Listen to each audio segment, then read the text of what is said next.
అప్పులు ఇవ్వడము, ఇప్పించడము ఇట్లాంటివి చేసుకొచ్చాడు. అది తెలుగుదేశం టైంలో కదా, అదే అవును తెలుగుదేశం టైంలో ఇస్తే దాన్ని చూపెడితేనే వైఎస్ఆర్ కాంగ్రెస్ పార్టీలోకి వెళ్ళింది అతను. దాంట్లో వైసీపీ వాళ్ళు కేసు పెడతారని భయపడి ఆ రోజున వెళ్ళింది.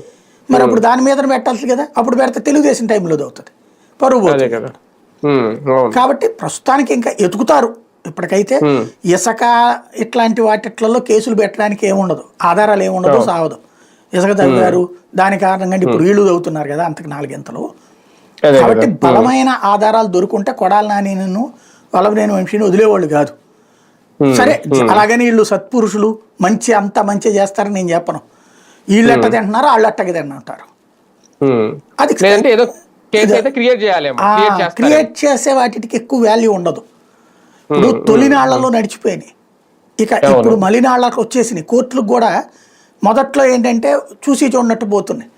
ఇప్పుడు ఇక బిగిన్ చేసినాయి కదా ప్రశ్నించడం, అదేంటి ఆధారం ఇదేంటి అన్నటువంటిది.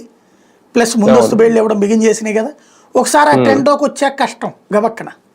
అందులో వీళ్ళు పాలిటిక్స్ తెలియని వాళ్ళు కాదు, లీగల్ ఇష్యూస్ తెలియని వాళ్ళు కాదు. కాబట్టి సమస్య ఏదో సంథింగ్ అయితే ఎతుకుతారు మంచిది. ఇప్పుడు కనుక మన కిరణ్ రాయల ఉదంతం లాంటి కేసులు ఏమైనా దొరికితే మాత్రం ఫిక్స్ చేసేస్తారు ఇతన్ని, చిక్కుకున్నట్టే. రైట్, చూద్దాం. మొత్తానికి వల్లభనేని వంశీ కేసు వ్యవహారం ఏం